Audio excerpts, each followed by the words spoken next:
I'm already back again with another update, and I do want to share my supplements. I put them all in the box because there's just so many. Some herbs that I take throughout my cycle at different phases. I want to share what I do, and also want to give you the update. First of all, the update is the following. Yesterday, I did have an appointment with my OBGYN to check about the cysts. In case you don't know my story, we are about to get another embryo transfer. We are going to have 2 donated embryos transferred in the Czech Republic. And there were some issues that we were going to check on. I had 2 cysts in December. Yesterday, I went back to my OBGYN to see how that goes. And there's 1 cyst now. So 1 obviously resolved. And I was supposed to start my cycle yesterday, but I only started today. So yesterday was the last day of my last cycle. I did some research, and according to what I read, it could be a corpus luteum that still hung around. It doesn't always dissolve until, after you start your monthly bleeding. So I'm just gonna wait and see what happens. I contacted the clinic and they said, if there is a cyst, we cannot do the transfer. The cyst has to be gone. So I went to my acupuncturist today. She's actually a TCM practitioner, a traditional Chinese medicine. So she's also going to order some herbs specifically for, helping get me in balance again, whatever caused the cyst. It has to do with cold and dampness. So we're going to try to get my body back into balance. Here's the interesting thing. I talked to her, of course, about how has it been in the past few months. December, January, February, I was really down. And I think that really contributed to negativity. So what we're going to do now is kind of work on everything positive. And one of the things I'm doing to work on that is, I'm generally a really positive person, but I have made a vow to myself not to watch any news, not to get into that, because all the COVID here in Europe, it's still pretty bad right now. Cases are still going up, or again, let's just say it doesn't do me good because I get so upset at what's happening and how the government deals with things. So I'm just not going to look into it, and it has made me a calmer person. I only feed my mind with positive stuff. I meditate, I do yoga every day, and that has been feeling so good. So the plan is to wait and see, around cycle day 10, the clinic wants me to have a checkup before, if we're going to do a transfer in any given cycle. But that's going to be on a weekend, so my OBGYN is not going to be there. They're not going to be open, so we're going to try to go in on cycle day 12 and have another checkup and see maybe there's no cyst, and if there's not, we're just going to make it depend on how the endometrium looks, which that has never been a problem for me in the past. So we're still not sure, is it going to happen this cycle or next cycle? We're just going to see about the cyst, how that's going to happen. So, but now I would like to share some of the herbs that I do take to cycle throughout my cycle. And I do have it all written down. I have it on my iPad here because I have to write things down. I have made a science out of it, and I've done a lot of research. So today I just want to share my herbs. The menstrual phase, which is what I'm in right now. That's number 1. That's when estrogen and progesterone are low, and that's when you don't really want to do heavy workouts. That's when I do stretching, walking, and yoga, which is what I do every day anyway. We have a dog, so I walk the dog a couple times a day at least. I go out in the forest and I'm out for at least twice half an hour a day. And stretching, really great. And yoga is awesome. I'm doing some yoga poses right now that are supposed to help, if you have ovarian cysts, it really helps the flow and the circulation. So anything that opens up the hips is really good. Also, I'm trying to focus on not crossing my legs when I sit. I work on my laptop a lot, so I'm trying to just walk around a little bit every once in a while. And I try not to sit cross-legged, but open-legged. Of course, what you want to focus on when you are bleeding is to replenish your iron. So for that, nettle is great. So I drink nettle tea, and also to tone your uterus, it's great to have red raspberry leaf tea. I mix those two, and I usually drink like 2 or 3 cups every day. Another herb that I take while I'm on my period is cramp bark. This is great. This is from Indigo Herbs. I think you can also get this in the States. I just take this twice a day. It's a tincture. I think that's easier to take than, you know, like you can get all these herbs as teas, but how many liters of teas can you drink every day? I take this in tincture form, and also ashwagandha. This is great for, this is called Naturalma. I'm not sure if that's only a European brand, but this is great also. It's an adaptogen, meaning it balances out your herbs in either direction so that the organs that communicate with other organs to make hormones, that the communication is going better. Another thing that I am using is turmeric. I put curcuma on it, which is the German word for it. I put this in, I even put it in my yogurts and in my food whenever I can. And also I've started just taking different medicinal mushrooms.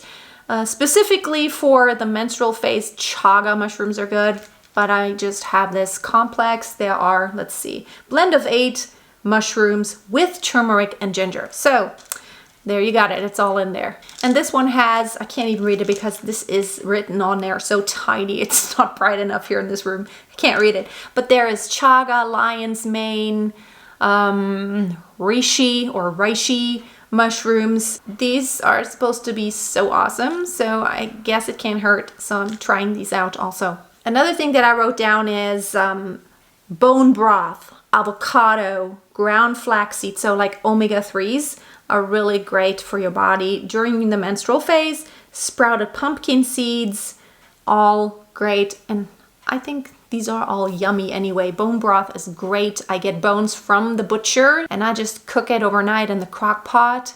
Makes great broth. You can just keep it, you can freeze part of it and unthaw it whenever you need it. Phase number 2 in your cycle is the follicular phase, which that is a phase where your body is getting ready for ovulation and possibly, you know, some implanting going on if there was a fertilization of the egg.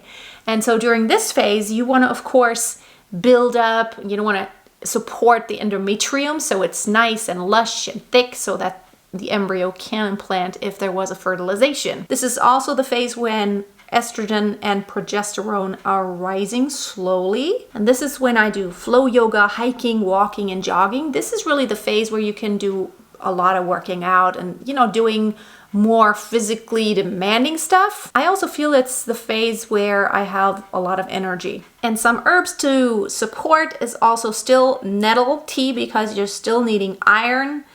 Holy basil, this regulates blood sugar. And another thing that I actually take, which I also read that this is good for getting rid of cysts, is taking cinnamon. Of course, you can just use cinnamon, but how much cinnamon can you eat? And I got some cinnamon capsules. I mean, there's only organic cinnamon in here, nothing else. So that is also good. It's also warming, which is something in TCM that I probably need now, the warming element to take care of the cyst. Another thing that I'm also mixing into my tea, I put nettle, holy basil, and schisandra. These are little berries.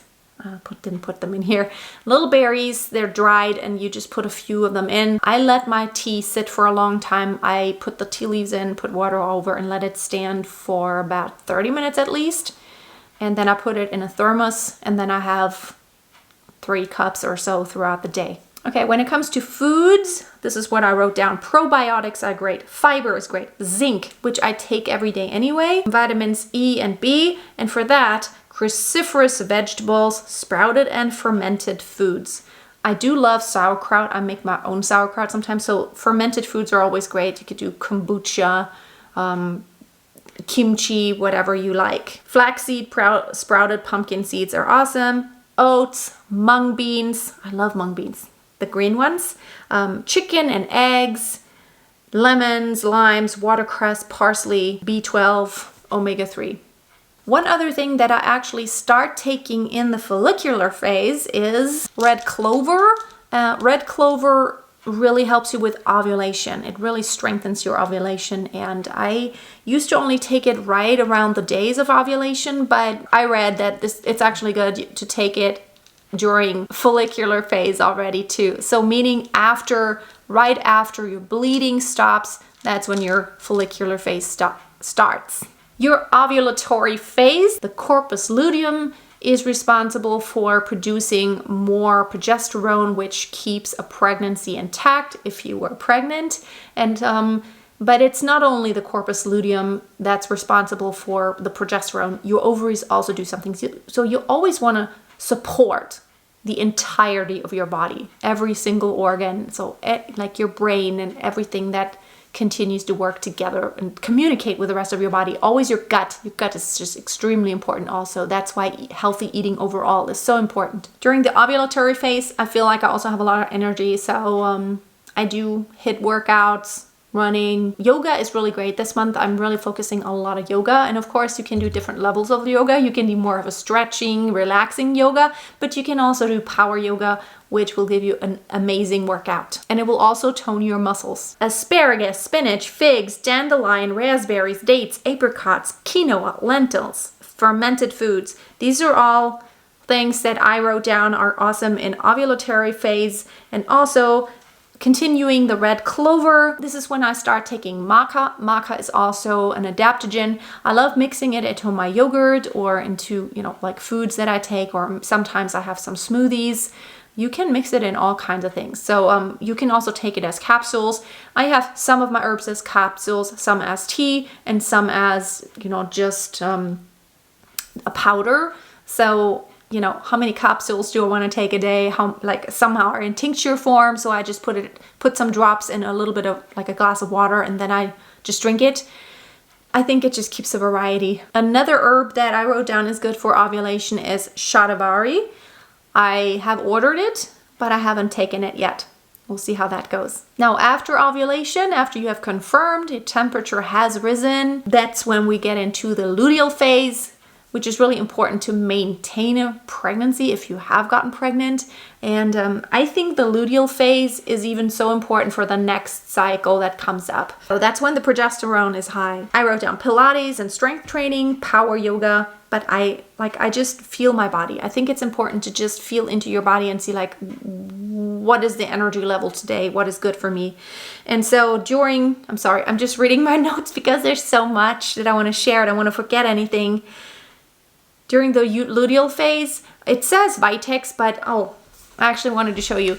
Vitex is something that I take through the entire cycle except for the 5 days that I go through my bleeding time. So when I menstruate, I stop this, I take a break, but other than that, I take it throughout the cycle. Vitex is just another really great adaptogen, meaning it balances hormones in general. It doesn't just raise one hormone, it just balances it. Also in TCM, the luteal phase is you should keep yourself warm, and this is ginger. It's just a little piece left. I drink ginger tea. I also keep doing the holy basil. Another thing that is great is burdock or bardana. Burdock root is the common name for it in English. This also supports your luteal phase. I used to have kind of short luteal phases in the past couple of years because I am getting older.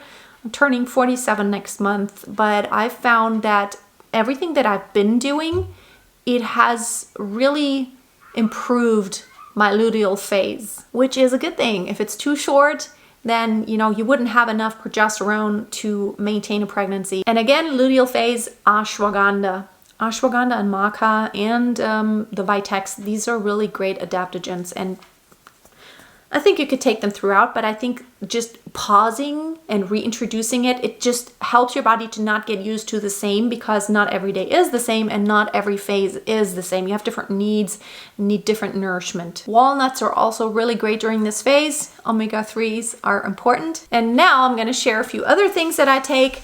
I take magnesium because I do work out every day, and I either do running or HIIT training or yoga. This month I'm just focused on yoga. Magnesium I take 3 times, 3 times 360 milligrams, and this is trimagnesium dicitrate.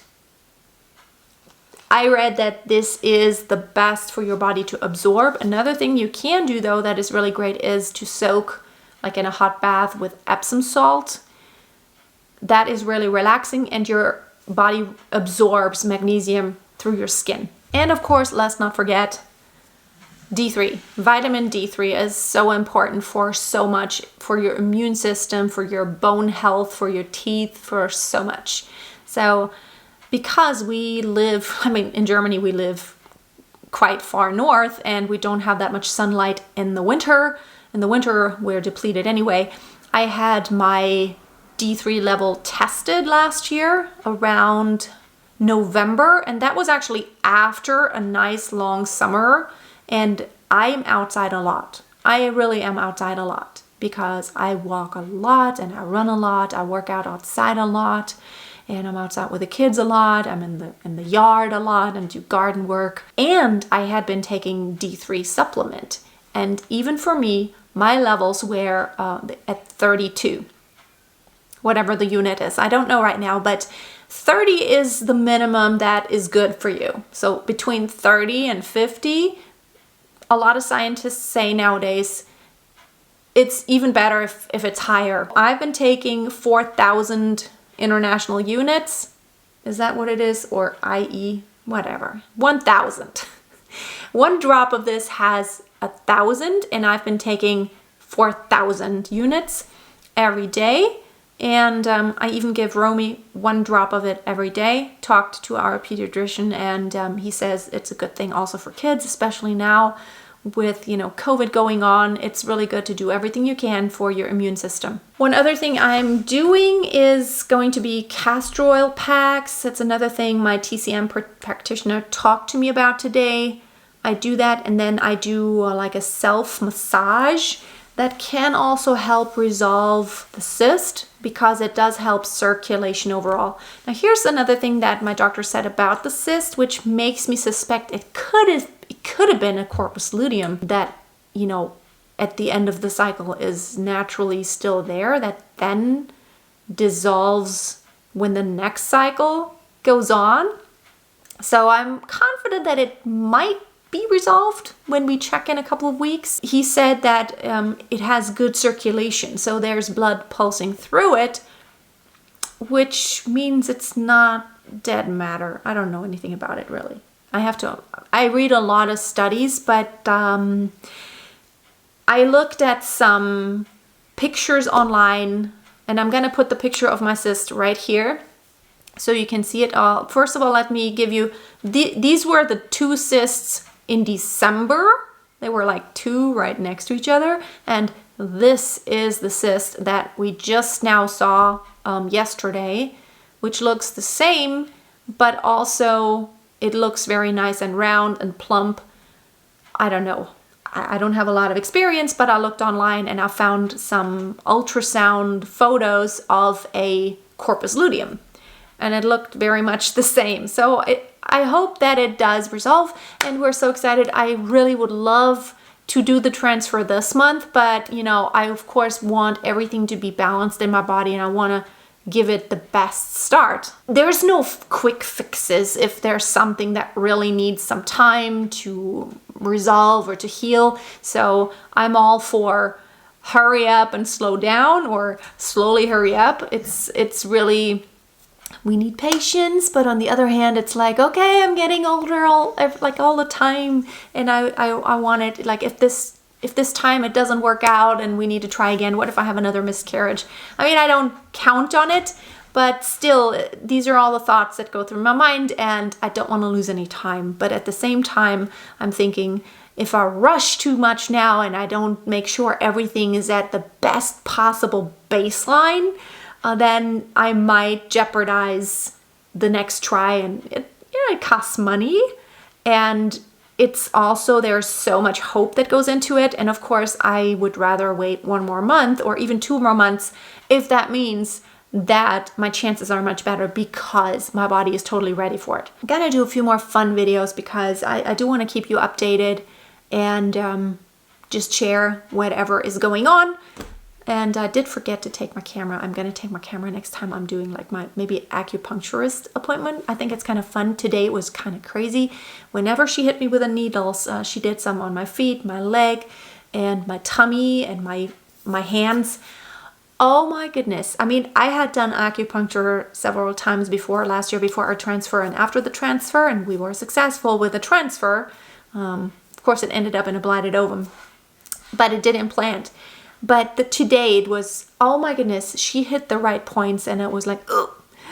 It was, you know how that, like, it's a sizzling sensation when you hit a nerve, and that's how it felt every time, every point. She hit it right on today. So I'm very hopeful that this does make a difference, and there are studies that do say, you know, that actually prove scientifically that acupuncture can make a difference.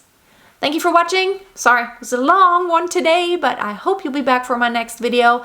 If you have not subscribed, I would love to have you here to talk to and to share. Maybe you're on the same journey, maybe you're planning the same, maybe you're just interested because you love watching these kind of videos. I do. It does motivate you, motivates me. So I would love to start talking to you. Let me know in the comments who you are and what's going on in your world. I hope to see you next time, and let's hope for those beautiful babies, because it's the best thing in the world to be a mom. Bye.